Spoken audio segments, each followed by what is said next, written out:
como es costumbre con todos los seminarios que hemos llevado a cabo, este es el número 15 organizado por la red de alumni. Vamos a empezar muy puntualmente con todas las personas que ya se hayan conectado. En esta ocasión tenemos a dos personas muy importantes y muy conocedoras del tema que nos van a presentar, que se conectan desde Colombia. En un minuto las vamos a presentar. Por favor, yo primeramente voy a dar paso a los miembros del directorio del alumni de Sucre y de Oruro para que puedan hacer la presentación. Por favor, adelante, Mauricio. Muchas gracias, estimada Fabiola. Muy buenas noches. En primera instancia, saludar a todos los Hola, hola. participantes. ¿Aló, me copian? Correcto, Mauricio. Gracias. Hola, Mauricio, ¿estás conectado? Sí. Se Continúo. te En primera escucha. instancia, saludar a todos los participantes, a los diferentes representantes a nivel nacional del directorio de exalumnos de la universidad. En especial saludar a Patricia Oropesa, Laura Loaiza y Carlos Calderón, miembros del directorio alumni de la ciudad de Sucre. Esperando que todos y todas se encuentren muy bien. Mi nombre es Mauricio del Río, presidente del directorio alumni en la ciudad de Sucre. A nombre del directorio quiero agradecer su interés y sobre todo predisposición de poder ser partícipes de esta grandiosa exposición que tenemos esta noche, a cargo de los doctores Juan Vélez Ocampo y María Alejandra González, ambos académicos colombianos con vasta experiencia en el área empresarial. Juan Vélez Ocampo es vicepresidente de la Iberoamericana Academy of Management, profesor asociado y director del MBA de la Universidad de Antioquia, en Colombia. Sus estudios de maestría y doctorado los realizó en la Universidad prestigiosa EAFIT de Colombia. Cuenta con más de una docena de publicaciones indexadas en las áreas de reputación, sostenibilidad e internacionalización empresarial en mercados emergentes. Reiterando mis saludos, me despido, deseando que sea una noche de mucho aprendizaje para todos nosotros. Cedo la palabra a la representante del directorio de Oruro, de exalumnos, Jacqueline Ramírez. Te escuchamos, Jacqueline, adelante. Muchas gracias, Mauricio. Muy buenas noches a todos. Reciban un cordial saludo desde la alta tierra de los Urus, a todos los participantes que están conectados en este webinar, en especial a los miembros del directorio de Sucre, a todo el personal que nos está siguiendo de la UPB y, lógicamente, ¿no? Un saludo muy especial a María Alejandra y a Juan. Ya, es así que con mucho agrado hago la presentación de María Alejandra González Pérez. Ella es profesora titular de la Universidad de EAFIT en Colombia. Fue vicepresidente del 2015-2018 de la Academia de Negocios Internacionales, la principal asociación mundial de académicos en negocios internacionales. Desde el 2018 y hasta el 2021 es presidente regional para América Latina y el Caribe de esta organización. Ha publicado 15 libros y más de 60 artículos científicos indexados internacionalmente en las áreas de internacionalización de empresas en países emergentes, sostenibilidad, responsabilidad social empresarial y migración internacional. Es columnista de Forbes y por 9 años escribió para la revista Dinero.com. Para mí, vuelvo a reiterar, es un placer tener a esta profesional, ¿no? Y es así que, por favor, María Alejandra, puedes continuar con la exposición. Yo sé que va a ser magistral. Adelante, por favor. Muchas gracias, Jacqueline, por la presentación. Quiero agradecer principalmente a Fabiola. Fabiola es coautora, colega nuestro, muy activa en el capítulo latinoamericano y el Caribe de la Academia de Negocios Internacionales. También quiero dar un saludo o que repita mi saludo al doctor Manuel Olave, a quien le tengo mucho aprecio y admiración, y al vicerrector Oscar Molina, a quien tuve el placer y el honor de escuchar la semana pasada en su maravillosa intervención sobre los efectos del COVID-19 en la economía de Bolivia. Saludo a las personas en las tierras altas de los Suros, a las personas en Santa Cruz de la Sierra, en La Paz y por supuesto nuestra querida Cochabamba. Voy a empezar a compartir pantalla. Juan Vélez Ocampo de la Universidad de Antioquia. El acento no es en Antioquía como el lugar bíblico o las tierras turcas, pero es Antioquia, que es la región de la cual es capital Medellín, la segunda ciudad en Colombia en tamaño, pero una ciudad con una trayectoria grande en temas industriales. Vamos a hablar el día de hoy de la gestión de la saludo, por supuesto, a todos los egresados de la UPB en Bolivia, a todos los directorios de alumnis y a todos los egresados de los diferentes programas de ustedes. Vamos a hablar entonces de la gestión de la reputación en los tiempos del COVID. Sí, buenas noches y muchas gracias a todos por la presencia y especialmente a los organizadores por la invitación. Básicamente este es el orden del día que tenemos para hoy. Vamos a abrir con un caso muy actual, que es el caso de Zoom, especialmente este año. Es una empresa que inició hace unos 8 o 9 años y que este año ha tenido una cantidad de cambios que vamos a analizar. Posteriormente vamos a definir qué es la reputación empresarial, vamos a hablar de los retos reputacionales para las empresas de países emergentes y vamos a hablar de cómo esas empresas pueden desarrollar su reputación.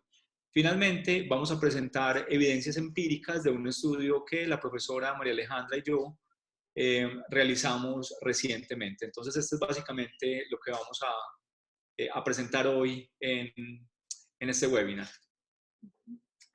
El Reputation Institute hace un cálculo que el 84% del valor de una empresa, el valor total, está basado en aspectos que tienen que ver con la reputación. Es ahí la importancia de este tema y es ahí la importancia de poderlo gestionar en estos momentos donde las organizaciones y los individuos estamos tan vulnerables.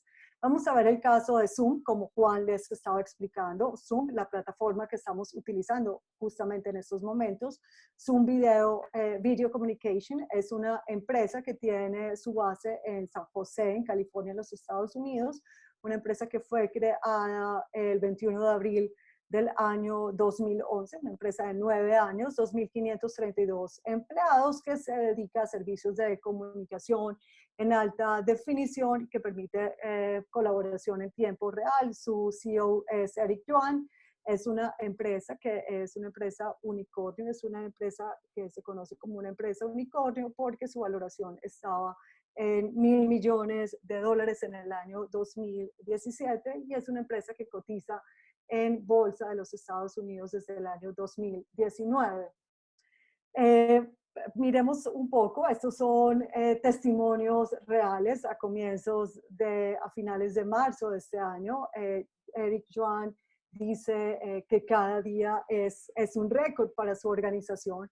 Una empresa que en diciembre del año 2019 tenía 10 millones de usuarios, en abril del 2020 consiguió tener 200 millones de usuarios diariamente. El precio de la acción en ese mismo periodo, como vamos a ver, subió 72% de eso. Para Eric Yuan, pues su punto es que él dice, él nunca pensó que de un día para otro el mundo entero estaría usando Zoom. Miremos acá estos precios, estos son las mejores empresas, las mejores empresas con el mejor comportamiento en bolsa, de las 50 empresas por capitalización de mercado de los Estados Unidos, y miramos acá a Zoom, como la tercera empresa en posición. Estos son datos de Bloomberg. Miremos el comportamiento en bolsa. En negro tenemos en negro tenemos el caso de Zoom y lo vamos a contrastar. En rojo tenemos a Microsoft, en amarillo tenemos a Facebook, en azul tenemos Apple y en verde tenemos Amazon. Como vemos, unas empresas del mismo sector, unas empresas muy bien, con una muy buena reputación, de unos sectores muy atractivos para inversionistas y para usuarios, unos sectores críticos, y vemos cómo la acción, debido a la pandemia y el uso obligado de las interacciones de las personas, empieza a tener un lugar crucial en la vida social y en las interacciones profesionales, en la vida educativa de muchas personas, y el valor de la acción de Zoom empieza a crecer dramáticamente, así como el número de usuarios. El CEO, entonces, Eric Yuan, él se encuentra bastante comprometido y desde el mes de febrero él mismo comenzó a dar clases particulares a escuelas en diferentes partes del mundo para enseñar a utilizar la herramienta, una herramienta que él mismo había fundado, o sea, la había creado, él había sido empleado en Cisco anteriormente, y es una herramienta, una de las herramientas más apetecidas. Encontramos incluso, un momento por favor. Encontramos que Zoom en estos momentos tiene incluso aplicaciones sociales del zodíaco, hay indicaciones de cómo hacer fiestas en Zoom, hay personas que se han casado en Zoom, o sea, hay muchas interacciones sociales. Sin embargo, la plataforma ha tenido algunos temas que han afectado su reputación y su uso, y son asuntos que tienen que ver con privacidad y con seguridad y con digital hoarding, que es básicamente acumular la información y no borrarla, o sea, que toda la información y las interacciones que pasan en Zoom se ven grabadas. Los temas de seguridad ya vamos a explicar en qué consisten. Además de esto, la plataforma viene experimentando lo que se conoce como Zoom bombing. El Zoom bombing es que cuando están en interacciones sin haber sido invitados, entran imágenes no deseadas de personas con contenidos que no necesariamente son socialmente aceptados o respetuosos, y estas disrupciones pues han causado estragos en algunas videoconferencias o en algunas reuniones de directorios, en algunas clases. Además de esto, el otro tema que tenemos con privacidad es que la aplicación que se descarga de Zoom en los dispositivos de Apple estaba enviando los datos a Facebook, incluso si las personas no tenían una cuenta en Facebook. Y acá vienen los temas de las llamadas de Zoom, pues no son tan privadas como se creía ser. Esto es un reporte del Consumer Report. Y adicionalmente se encuentra que Zoom estaba enviando, o sea, la información estaba siendo enrutada a través de China. La empresa, la organización Blind, que ellos se dedican a hacer consultorías de mercado, de percepción, le preguntaron a las empresas, estos son datos de este mes, de hace unos pocos días, a las empresas si les preocupa que la información haya sido transigida, y el porcentaje de las personas que respondieron sí es muy alto. Estas son las organizaciones. En estas organizaciones las personas responden. En Cisco vemos cómo hay una preocupación mayor, y esto asociado a Zoom.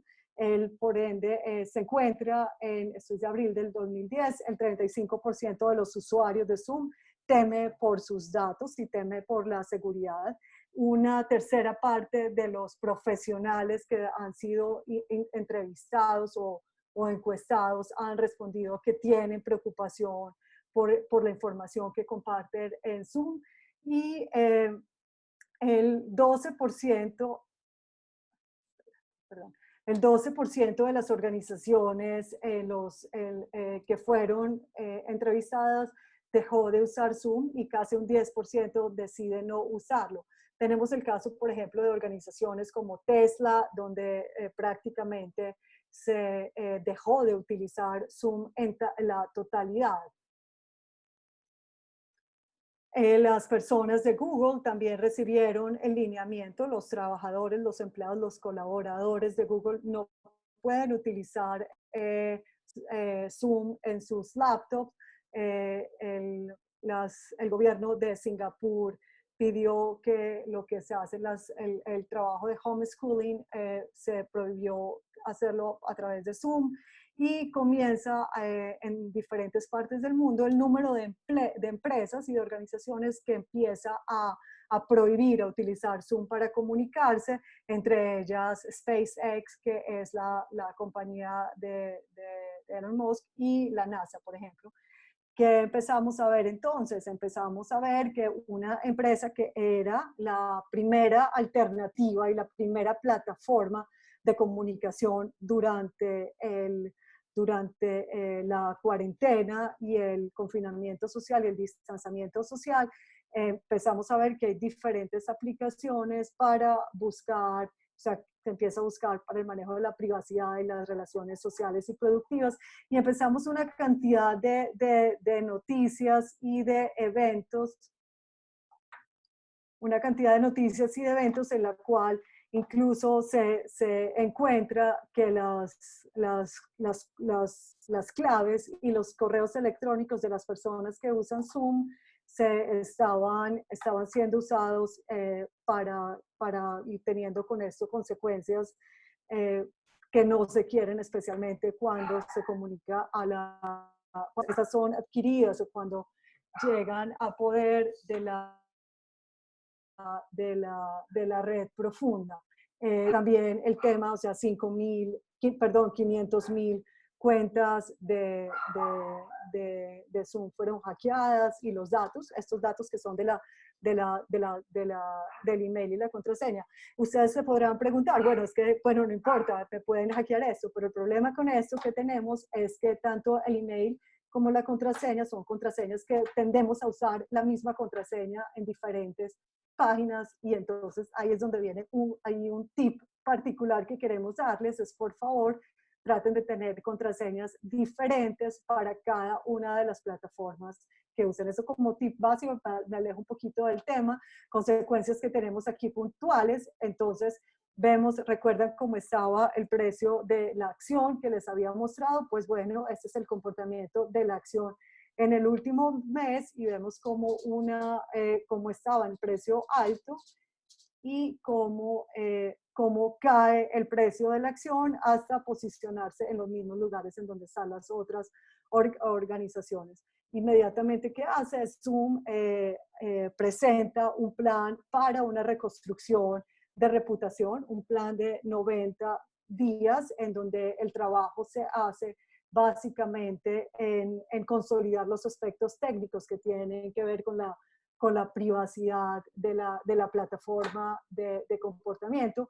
Eric Yuan, el CEO, inmediatamente fue público. El 4 de abril se hizo público que él realmente se había equivocado, y su misión número 1 ahora es recuperar la confianza, porque este tipo de cosas definitivamente no deben haber sucedido.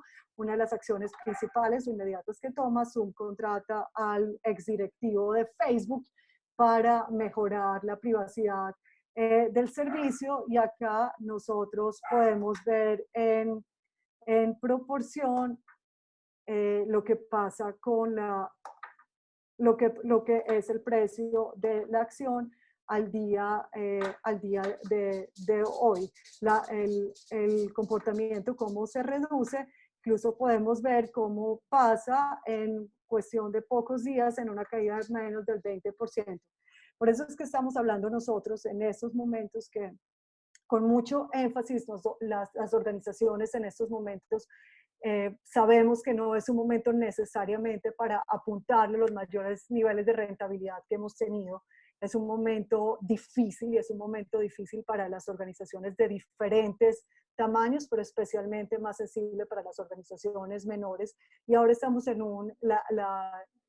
el enfoque de todos es trabajar en la supervivencia de los negocios y la supervivencia de las empresas, teniendo muy claro que esa supervivencia no puede ser a cualquier costo y que debemos nosotros tener unos compromisos muy grandes con los temas sociales, sobre todo, o sea, además de los temas de las consideraciones económicas. Muchas gracias a María Alejandra por la presentación de este caso tan informativo y tan ilustrativo como es el caso de Zoom, tan actual también. Hasta ahora hemos estado hablando de reputación, pero hemos estado hablando de reputación desde un caso aplicado. Ahora, reputación es uno de esos conceptos que es un poco difícil de definir con palabras concretas, porque hay una cantidad de constructos o de conceptos similares a la reputación que se podrían llegar a confundir un poco. Por ejemplo, uno de los conceptos que es cercano a la reputación es, por ejemplo, la identidad corporativa. Esa identidad es más interna a la organización y tiene que ver con la cantidad de símbolos, de rituales, de valores que la organización tiene internamente y que intenta llegar a proyectar entre sus stakeholders internos. Otro de los conceptos que es similar a la reputación es, por ejemplo, la imagen corporativa.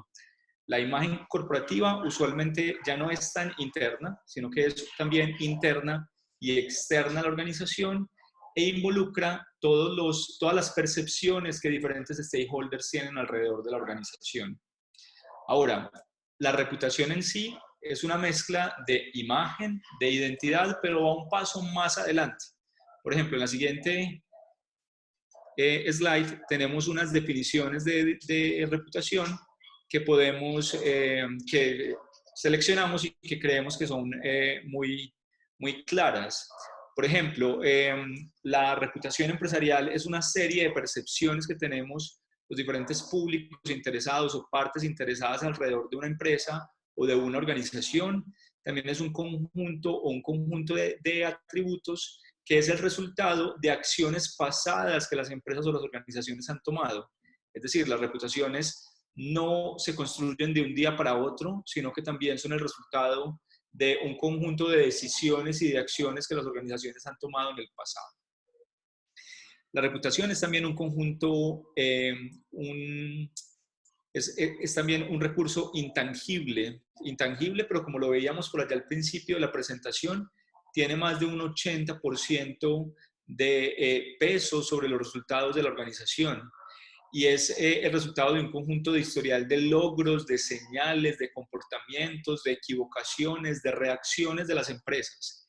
Es decir, la reputación va un paso más adelante de la imagen y de la identidad, porque la reputación también involucra los juicios que diferentes stakeholders hacemos acerca de una empresa en particular. Sigamos con... Según el Centro Oxford de Reputación Corporativa, la reputación tiene una serie de características macro. Por ejemplo, las organizaciones no poseen ni controlan sus reputaciones, sino que son los stakeholders quienes son los dueños de las reputaciones de las organizaciones. Las organizaciones de alguna forma pueden moldear un poco, pueden influenciar un poco la reputación de los stakeholders, pues la reputación que ellos tienen frente a los stakeholders. Sin embargo, ellos no son los dueños de su reputación. Otra de las características de la reputación es que la reputación no es única. Se tienen múltiples reputaciones, es decir, que se tiene una reputación por algo y con un grupo o con alguien en particular. Una empresa puede tener una reputación muy alta, muy positiva por su calidad con sus clientes, pero al mismo tiempo puede tener una reputación muy negativa por su cumplimiento con sus proveedores, por ejemplo. Entonces, la reputación no es, digamos que uniforme. Se puede tener diferentes tipos de reputaciones con diferentes grupos de interés. Otra de las características de la reputación es que la reputación se mantiene y se construye dentro de diferentes redes de grupos de interés. Y es muy importante la posición que tienen las organizaciones dentro de los grupos y dentro de las redes y cómo se forman las redes y las narrativas dentro de estos grupos de interés. Es decir, cómo se presenta la organización, cuál es el propósito de la organización. Es muy fácil para un stakeholder identificar, por ejemplo, una organización que se presenta de una forma, pero que sus acciones son diferentes a la forma en la que se presenta, a la narrativa que tiene la organización. Y finalmente, otra de las características, pues finalmente en este punto, otra de las características de la reputación que es muy importante es que la reputación se divide en dos aspectos macro, la reputación de capacidad y la reputación de carácter. La reputación de capacidad tiene que ver con lo que la empresa es capaz de hacer, con sus capacidades, valga la redundancia, con su tecnología, con su conocimiento, con sus empleados, con su capital. ¿Qué es capaz de lograr esa organización con estos recursos? Y la reputación de carácter tiene que ver más con, digamos, algo similar como a la personalidad, como al carácter o la personalidad de la organización. Es decir, ¿qué esperamos que una empresa haría en un tipo de situación X o Y? Por ejemplo, en tiempos como los que estamos llegando a vivir del COVID, esperamos que una empresa despida empleados, esperamos que una empresa apoye causas sociales, esperamos que una empresa sea líder o esperamos que una empresa se cruce de manos y que espere que simplemente esto pase. Todo esto es relacionado más con la reputación de carácter que con la reputación de capacidad. Y acá un comentario más, una opinión, y es que yo creo que esto es un momento muy clave para que las empresas lleguen a demostrar su carácter, para que las empresas lleguen a demostrar de qué están hechas, sabiendo que este muy probablemente es un año en el que muchas empresas no van a ganar y probablemente van a perder, pero van a poder fortalecer su carácter frente a sus grupos de interés. La reputación también tiene una serie de consecuencias. Es decir, la reputación es, como les ponemos acá, una especie de imán. Atrae negocios, socios, clientes, talento, buenos empleados. Sin embargo, también una reputación positiva puede traer asuntos negativos. Por ejemplo, especialmente un aumento en el escrutinio público. Usualmente las empresas de una reputación más alta son empresas que son más observadas por el público en general. Entonces, a un aumento en la reputación también se le debe un aumento del escrutinio y se esperaría desde los grupos de interés que las empresas fueran más, pues que tuvieran una rendición pública de cuentas como resultado también de su reputación favorable. Ahora, también hay unas interacciones importantes entre el país de origen de las empresas y la reputación. Hay algo que se conoce como el efecto halo del país de origen, y es que básicamente hay interacciones entre el país de origen y las empresas que de ese país operan en el exterior. Es decir, cuando nos enfrentamos a una empresa, cuando vamos a relacionarnos con una empresa y no tenemos más información de esa empresa, sino únicamente el país de origen de esa empresa, de alguna forma, ese país de origen nos sirve como una pista para hacernos a una idea de la reputación de la empresa.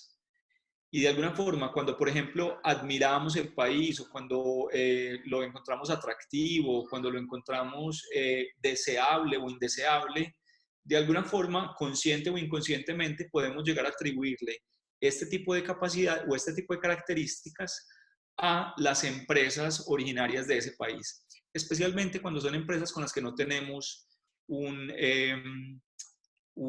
historial pues como de acciones muy larga, pues como una interacción muy larga. Ahora, ¿cuáles son los retos de reputación de empresas de países emergentes? María Alejandra nos va a explicar algo que se conoce como el círculo vicioso en la reputación, especialmente de empresas de países emergentes.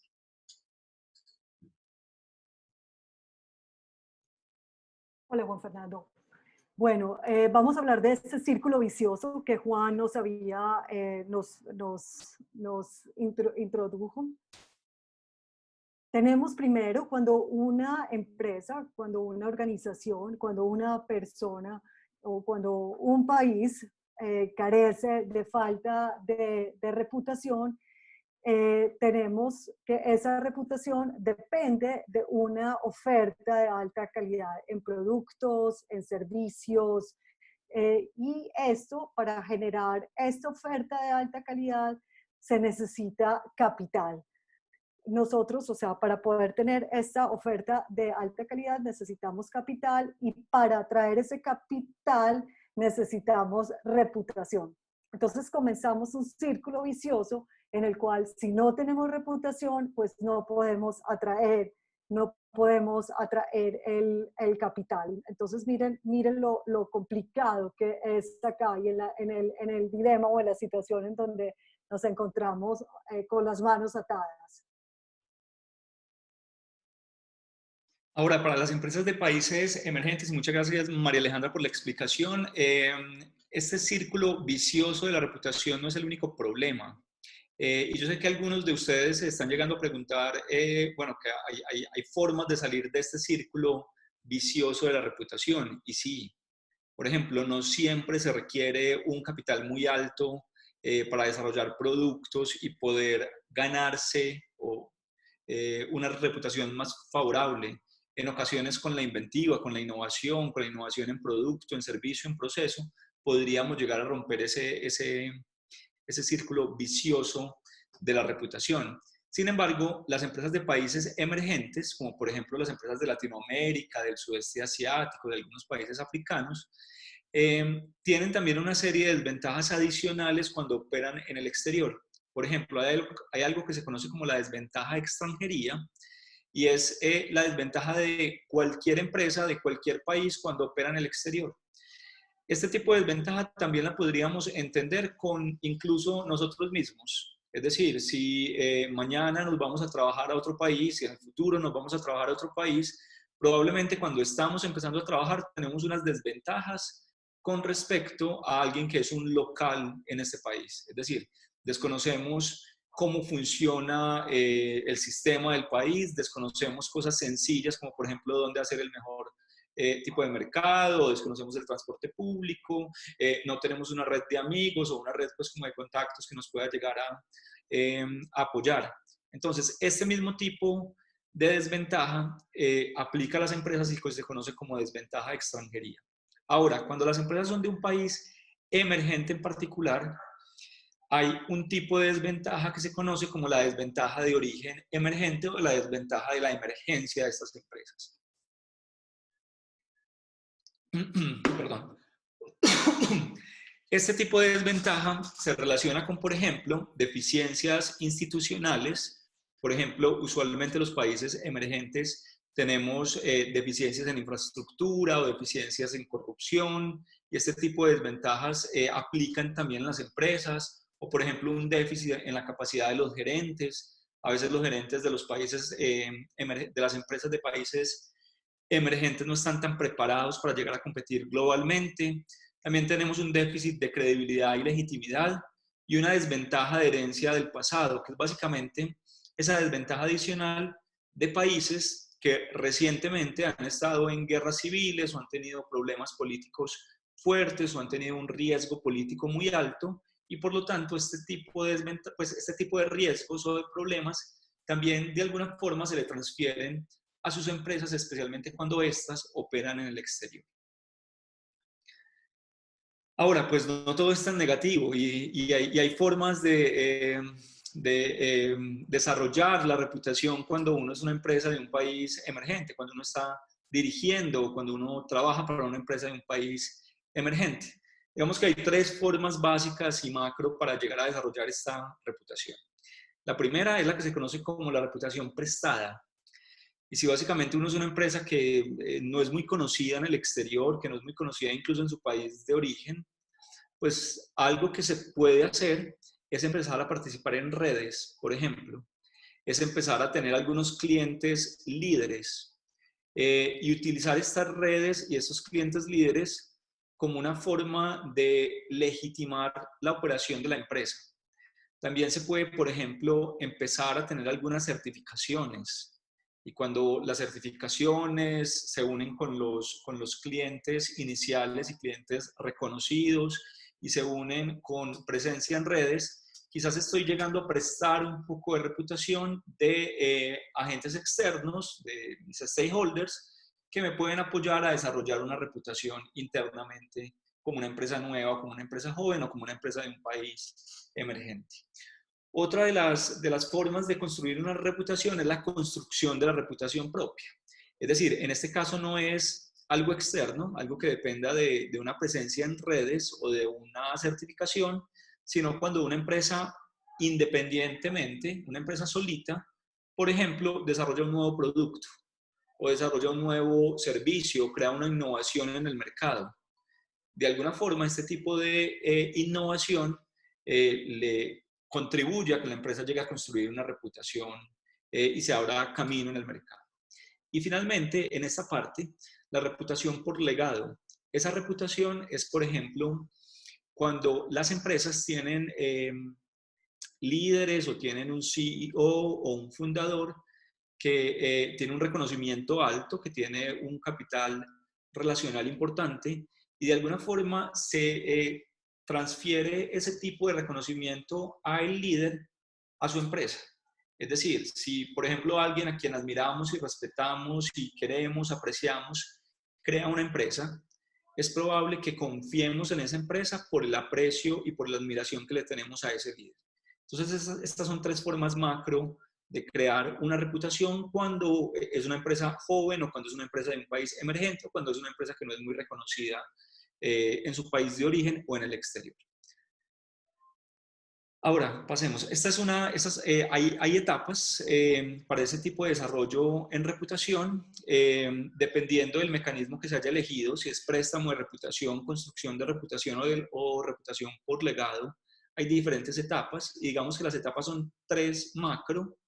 Y acá es importante aclarar que no son mutuamente excluyentes. Es decir, si yo tengo un CEO o un fundador que actúa como una especie de celebridad, esto no significa que no deba hacer relaciones públicas y comunicaciones y relaciones con clientes prestigiosos. Sin embargo, usualmente las empresas se van por una de estas vías. Por ejemplo, de relacionarse con los clientes con clientes importantes en la industria o, por ejemplo, utilizar las comunicaciones y las narrativas para manifestar sus propósitos o, por ejemplo, como les contaba ahorita, tener un fundador que es una celebridad o que es reconocido en el medio, y esto sirve básicamente para atraer la atención de diferentes stakeholders. Después de que se atrae la atención, es importante reducir la incertidumbre del mercado.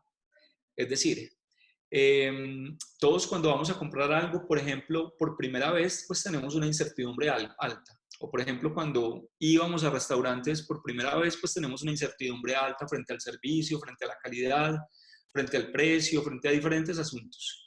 Lo mismo nos pasa cuando nos relacionamos con cualquier empresa por primera vez. Así ya la hayamos escuchado, tenemos una incertidumbre alta. Y lo que la empresa debe hacer es reducir esa incertidumbre, por ejemplo, a través del capital reputacional de los fundadores o a través de comunicaciones y de narrativas, de relaciones públicas o de legitimadores, como por ejemplo el caso de clientes prestigiosos. Y la tercera etapa sería la construcción de reputación propia, es decir, cuando la empresa hace más énfasis en que los stakeholders se hagan juicios propios acerca del desempeño de la empresa. Ahora, sigamos con la presentación. Ahora, hay una serie de riesgos asociados a la reputación. Por ejemplo, uno de los riesgos es cuando hay una brecha entre lo que la gente piensa o lo que el mercado o mis grupos de interés piensan sobre mí como empresa y lo que yo en realidad soy. Y miren que esto también aplica para los profesionales, para las personas, pues no es únicamente para empresas. Es decir, cuando mi reputación es muy alta, pero mis capacidades son muy bajas. Esto es uno de los riesgos grandes y difíciles pues como de manejar.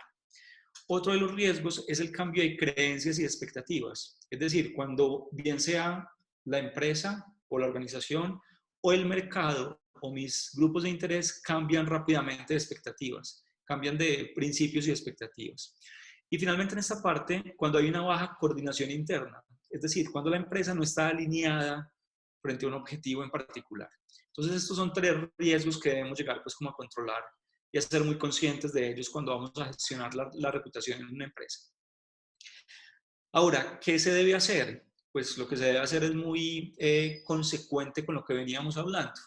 Por ejemplo, evaluar constantemente la reputación por parte de los grupos de interés, y los grupos de interés son sobre todo los grupos de interés externos. Es decir, no podemos evaluar la reputación únicamente con base en una junta directiva o con base en una opinión de los clientes internos, sino que también tenemos que ir a preguntarle al mercado, a nuestros clientes, incluso a la competencia, acerca de su percepción frente a nosotros.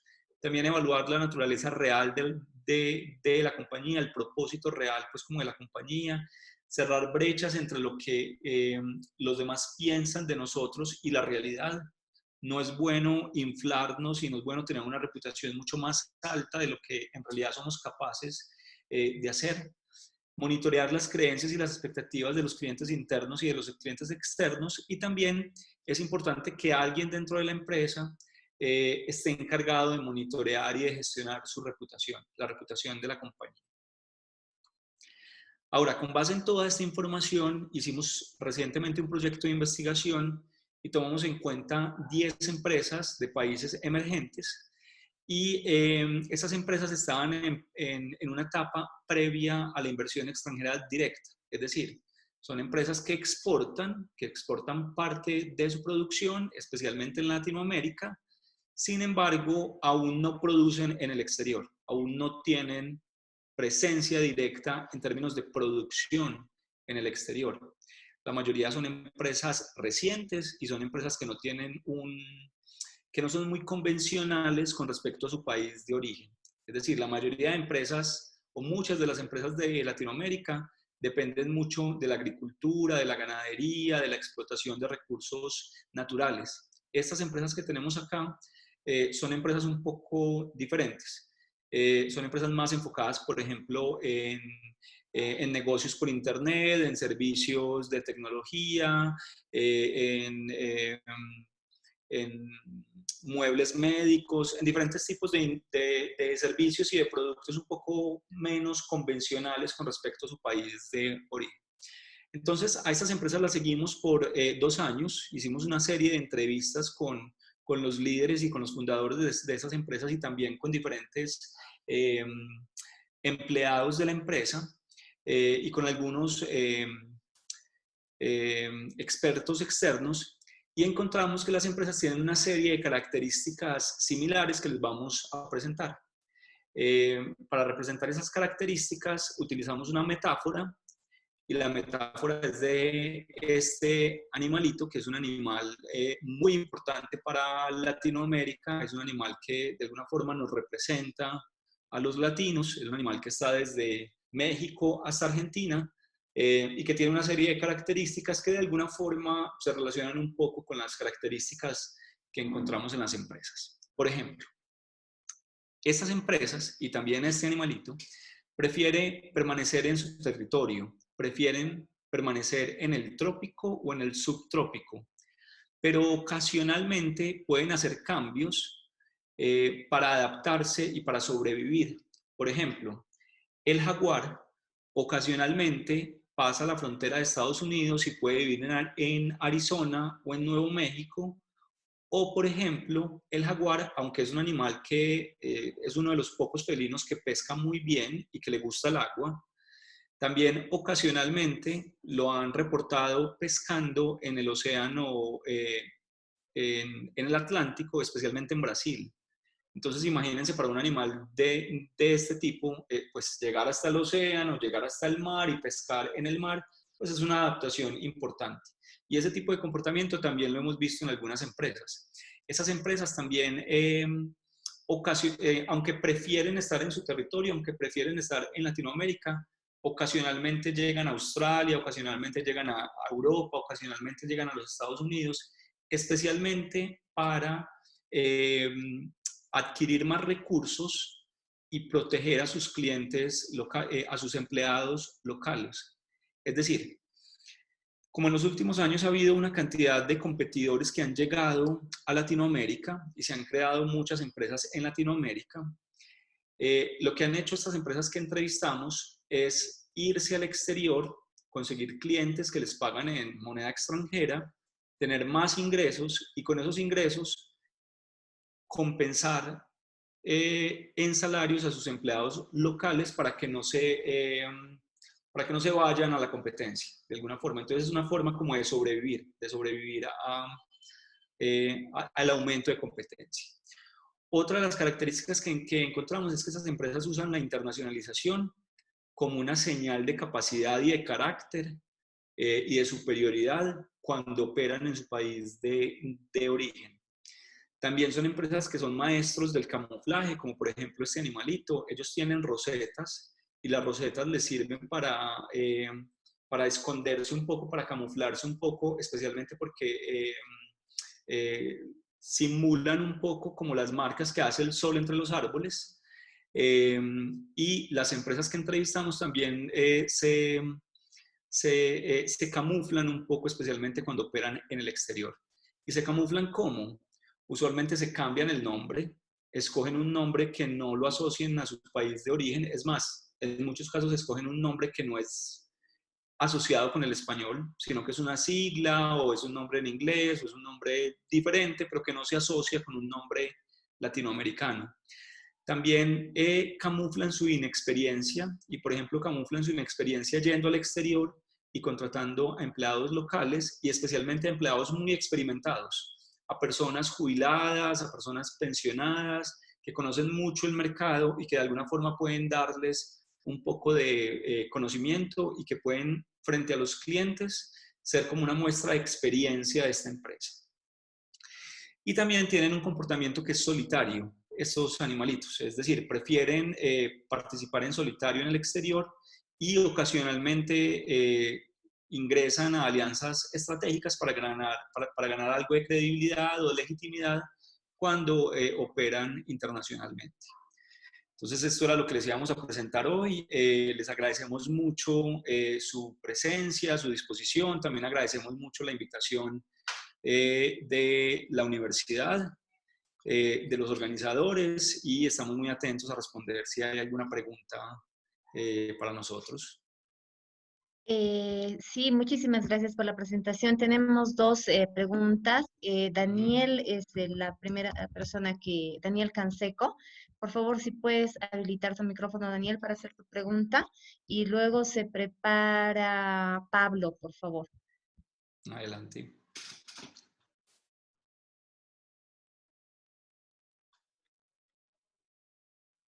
Daniel, ¿puedes habilitar tu micrófono?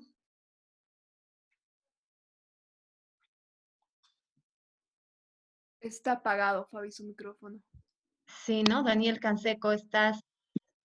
Ahora sí, Daniel, adelante, por favor. Daniel.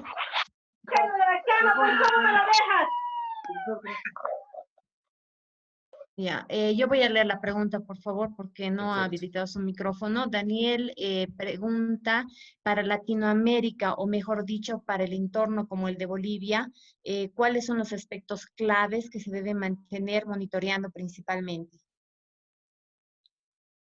Ok. Tendríamos que hablar acá de dos niveles de análisis. Hay un nivel de análisis que es de compañía, de empresa, y hay otro nivel de análisis que es de país, ¿cierto? Y dependiendo del nivel de análisis que estemos pues como analizando, hay diferentes tipos de variables para medir la reputación corporativa o la reputación de país. Por ejemplo, en términos de reputación, pues como de país, se debería analizar la impresión que los demás tienen frente al país, la estima que tienen como de la marca país, la admiración y la confianza. Esos son 4 aspectos básicos de la marca país o de la reputación del país frente al exterior. Y a nivel empresarial, pues algunos de los asuntos que estábamos llegando a mencionar es, por ejemplo, la confianza que tienen los diferentes stakeholders en mis productos.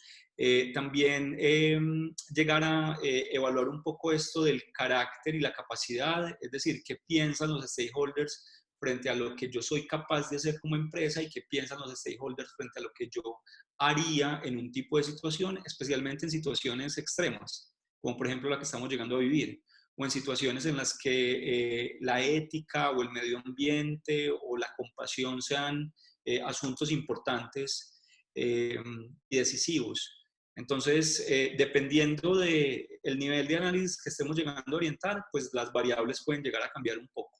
Por ejemplo, una de las fuentes que les puede llegar pues como a servir y para llegarle a responder a Daniel es a nivel de empresa. Hay una medición de reputación que se conoce como Merco.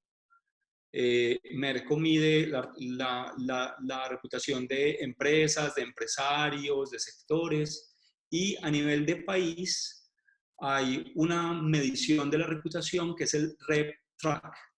Este tipo de medición también pues tiene en cuenta una serie de variables y esas son pues como las que se podrían tener en cuenta. Ahora, cualquier tipo de medición es de alguna forma imperfecta. Este es un constructo muy difícil para medir, entonces todas las mediciones hay que mirarlas siempre con ojos críticos, porque cualquier tipo de medición, especialmente en estos temas, es imperfecto. Pues le hace falta a veces algo o le hace falta un poco de combinación de mediciones, de varios índices. Ok, tenemos una pregunta de Pablo. Ya se le ha habilitado la posibilidad de micrófono. Por favor, Pablo, adelante con su pregunta. Gracias. Buenas noches. Gracias a la universidad y obviamente también gracias a Juan y a María Alejandra por la exposición del tema que nos han hecho ahora. A ver, básicamente tengo dos preguntas. La primera dice, ¿por qué consideran ustedes que otras empresas con más trayectoria que Zoom, como Facebook, WhatsApp, el mismo Google y otras, no desarrollaron sus herramientas oportunamente? Hola, bueno, yo, Pablo, voy a tratar de responder. Juan, tú me complementas, por favor. A ver, no es que no desarrollaron sus herramientas, cada una de estas otras plataformas se concentró en lo que son sus ventajas específicas. Entonces, no es que no las hayan desarrollado, además lo que pasó con la pandemia tomó por sorpresa incluso a Zoom, como nosotros lo presentamos en la diapositiva para el CEO, no se esperaban, o sea, esto era imposible de anticipar. Como él dijo en las noticias, nosotros no nos imaginábamos que de un día para otro el mundo entero estuviera utilizando Zoom. Entonces, eso es como, primero eso, y segundo que las demás estaban focalizados. Si ustedes miran, tenemos muchos, por ejemplo, Facebook tiene sus fortalezas particulares, Twitter tiene sus fortalezas particulares, LinkedIn tiene sus fortalezas particulares. Pero incluso también cuando nosotros hablamos de empresas o de productos similares como Teams o como BlueJean o Skype o Webinar o MeetMe, o sea, tenemos una variedad grande, pero es un tema también aquí hubo un tema de suerte y de momento grande para Zoom. Sin embargo, su crecimiento inesperado pues le hizo unas vulnerabilidades que no se imaginaban. Las provisiones de seguridad y los aspectos técnicos para proteger los datos no estaban porque no se anticipaba este nivel masivo de utilización de la plataforma. Juan. Claro, esto también se puede entender con una sigla que en los últimos años se ha popularizado en negocios, y es esa sigla de BUCA. Seguramente hay muchos que lo han escuchado ya, y es una sigla usada por el ejército de los Estados Unidos para describir un poco el mundo actual. Ese BUCA es la sigla en inglés de volatilidad, incertidumbre, complejidad y ambigüedad. Estamos en un mundo que es tan volátil, tan complejo, tan incierto, tan ambiguo, que es muy difícil adelantarse a lo que va a pasar dentro de 2 años. Es más, es difícil adelantarse a lo que va a pasar dentro de 3 semanas. Entonces, yo diría que este es un buen ejemplo del mundo en el que llegamos pues como a vivir, y también podría explicarse un poco con la teoría de los cisnes negros, que María Alejandra maneja súper bien, y que es básicamente una serie de eventos que no los podemos anticipar, que nadie los anticipa, pero que de alguna forma cuando pasan empezamos a mirarlos en retrospectiva y encontramos que sí eran anticipables, pues que sí los podíamos llegar a prever, ¿cierto? Eso ha pasado con varios asuntos y, por ejemplo, con la pandemia que estamos llegando a vivir en la actualidad, también es un ejemplo, pues, como de esto. No sé entonces si seguimos con la próxima pregunta. Sí, Sí, gracias. Gracias a ti. La otra Gracias, pregunta Pablo. vinculada al mismo tema, me ha gustado mucho, primero que lo hayan tocado el boom Zoom y bueno, porque es actual y me ha gustado ver las estadísticas que han manejado, etcétera, etcétera. Y me voy a la pregunta. ¿Qué opinan y cómo califican la actitud asumida por el CEO de Zoom frente a su problema reputacional con relación a la exposición que ustedes nos han hecho? Yo, si quieres, comienzo y luego sigue Juan. A ver, cuando hablamos nosotros de manejo de crisis, no solamente cuando hablamos de manejo reputacionales, esto es una crisis reputacional, pero es una crisis sobre todo. Entonces, el hecho que el líder de la organización y quien está amando asuma públicamente su responsabilidad y lo haga de una manera rápida, y no solamente que lo asuma públicamente, sino que implemente un plan para poder recuperar lo más importante que él consideraba y que es la recuperación de la confianza. Pues fue crítico, fue rápido, es más, fue una respuesta inmediata y su actuación es deseable. O sea, es la manera como lo manejó el CEO, es la manera como deberían ser manejadas las crisis. Claro, y la respuesta de María Alejandra también responde otra de las preguntas que nos hacen en el chat, y es cómo recuperar la confianza de los grupos de interés cuando una organización presenta pérdidas económicas por crisis actuales. Es muy importante reconocer cuando hay un error, como por ejemplo en el caso de Zoom, pero también ser honestos con el propósito de la organización, y cuando el propósito cambia, informar del cambio en el propósito, manejar unas formas de comunicación o narrativas apropiadas, porque usualmente cuando una compañía tiene una reputación fuerte, los stakeholders o los clientes se ponen del lado de la organización.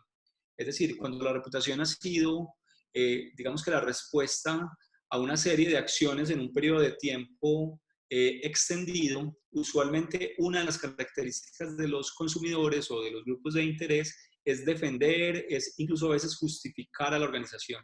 Entonces es importante reconocer el error, reconocerlo muy temprano, como lo decía María Alejandra, y tomar acciones, no únicamente llegar a quedarse en el reconocimiento del error, sino tomar acciones para llegarlo a mejorar, e incluso en muchos casos pedir perdón. También es importante, no solamente reconocer pues, con el error, sino pedir excusas o perdón con las personas o con las comunidades a quienes se haya afectado. Muchas gracias. La última pregunta, por favor, Paola Jiménez. Hay varias personas que han levantado la mano, pero por temas de tiempo, por favor, le doy la palabra a Paola Jiménez. Adelante, por favor, Paola. Gracias. Buenas noches. Buenas Gracias noches. a la UPB y a los panelistas. Bueno, una pregunta para saber cómo se gestionaría la reputación o cómo ustedes proyectan la gestión reputacional específicamente para las entidades financieras en este contexto de la pandemia. Y una subpregunta, ¿cómo monitorear las creencias y expectativas igual en este contexto de pandemia? Paola, las organizaciones tienen que tener un propósito claro y tienen que actuar dependiendo del propósito que eligen. Los consumidores y el mercado cada vez estamos más, tenemos como un radar cada vez más claro acerca de, pues como de identificar empresas que nos dicen algo pero que actúan de otra forma. Entonces es importante que para todas las instituciones, incluyendo las instituciones financieras, definan un propósito claro y actúen en concordancia con el propósito. Eso es súper importante. Y desarrollen una narrativa, desarrollen una serie de comunicaciones, incluso de relaciones públicas, que sean acordes con el propósito que definieron. No está mal llegar a definir un propósito de generar riqueza, por ejemplo. Lo que sí está mal es que un banco tenga el propósito de generar riqueza para sus accionistas o para sus dueños y que, por ejemplo, en su narrativa manifieste otra cosa, ¿cierto? Entonces, lo importante, y lo veíamos en uno de los riesgos de la reputación, es cuando hay, pues es evitar que haya una diferencia entre el propósito de la organización y lo que la organización en realidad hace. Entonces debe haber una alineación entre ambas cosas. Para los bancos y para, pues, o para las instituciones financieras y para cualquier otro tipo de institución. No sé si María Alejandra quiera llegar a complementar algo más. No, de acuerdo contigo. Es un tema, cuando nosotros hablamos de instituciones financieras en estos momentos, pues las instituciones financieras son las llamadas a salvar en muchos casos y son unas instituciones que tienen una responsabilidad especial y además que tienen unos riesgos especiales en estos momentos, porque del endeudamiento se puede salvar una empresa, pero también un endeudamiento puede ahogar una empresa para siempre. Entonces, los criterios en estos momentos, tanto para pedir préstamos como para otorgar préstamos, pues son muy variables y son muy difíciles. Me imagino en estos momentos las instituciones financieras, las consideraciones que se le otorga a una empresa para pedir X o Y cantidad de bolivianos, pues es muy diferente que cuando estábamos nosotros en el mes de abril del año 2019. Entonces, lo que son las proyecciones de la empresa, lo que es el comportamiento de estos últimos tiempos. Entonces, uno de los temas reputacionales, quizás para las empresas financieras, es considerar el momento actual que nosotros estamos y acompañar de una manera sensata, no aprovecharse de la situación para tener unas tasas de préstamos mayores, sino que tengamos una responsabilidad mayor. Bueno, yo aprovecho y me despido, nos despedimos, ya ha pasado el tiempo. Quiero agradecer, vi al decano Pablo Segarra, entonces quiero darle un saludo muy especial a mi amigo, y también quiero saludar a Sergio García Agreda, no sé si él está por acá. En todo caso, por favor, remiten mis saludos a ellos dos y al doctor Olave. Fabiola Monge, muchas gracias por esta invitación que nos haces a compartir con los egresados de la UPB. Gracias a las personas en las diferentes ciudades, en Oruro, en Santa Cruz de la Sierra, en La Paz y en Cochabamba, por acompañarnos el día de hoy. Y para Juan y para mí, pues fue un honor y un gusto enorme estar con ustedes. Entonces, muchas gracias y hasta que la próxima vez Fabiola nos vuelva a invitar, y les deseamos lo mejor. Por favor, cuídense. Esta crisis nos afecta a todos, pero los necesitamos a todos y necesitamos que todos estén solidarios y en capacidad de ser empáticos y en capacidad de ponerse del lado de los más vulnerables. En estos momentos, tomar ventaja de alguien, de cualquier sector, es algo que la historia de la humanidad no les perdonará. Entonces, muchas gracias, Fabiola. Muchas gracias a ustedes. Por favor, quiero darle la palabra a Patricia un segundito para que pueda hablar en nombre de la Asociación de Alumni de Sucre. Patricia Oropesa, por favor, adelante. Muchas gracias, Fabi. Quiero agradecer un agradecimiento muy profundo a los expositores, que son los doctores María Alejandra González y el doctor Juan Vélez, Realmente una ponencia espectacular, muy agradecidos con ellos, también agradecidos con todos los asistentes que pudieron ser parte de este magnífico evento y que estoy segura que están agradecidos también y que se llevan una gran enseñanza. Agradecida también con la UPB y esperemos que estos webinars se vuelvan a repetir muy pronto y podamos seguir gozando de la amplia experiencia que tienen. Muchas gracias. Muchas gracias, Patricia. Muchísimas Muchas gracias a gracias, ustedes. Pati. Por favor, Carlitos, adelante. Gracias, Fabiola.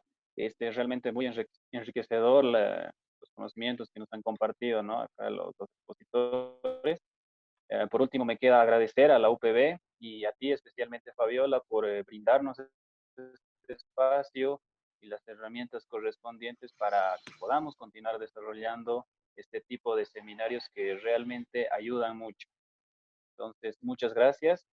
Y bueno, por último también hacerles la invitación para el día viernes, pues esto continúa y vamos a tener un invitado muy especial desde la Universidad de Oxford, Inglaterra. Quedan todos invitados para el día viernes, la cita es a las 19 horas, misma hora que hoy, y esperemos que todos estén presentes. Gracias. Hasta luego y muchas gracias. gracias. Y por favor, para cerrar el evento, he invitado al decano de la universidad, al doctor Pablo Segarra, que ya está conectado. Por favor, adelante, Pablo.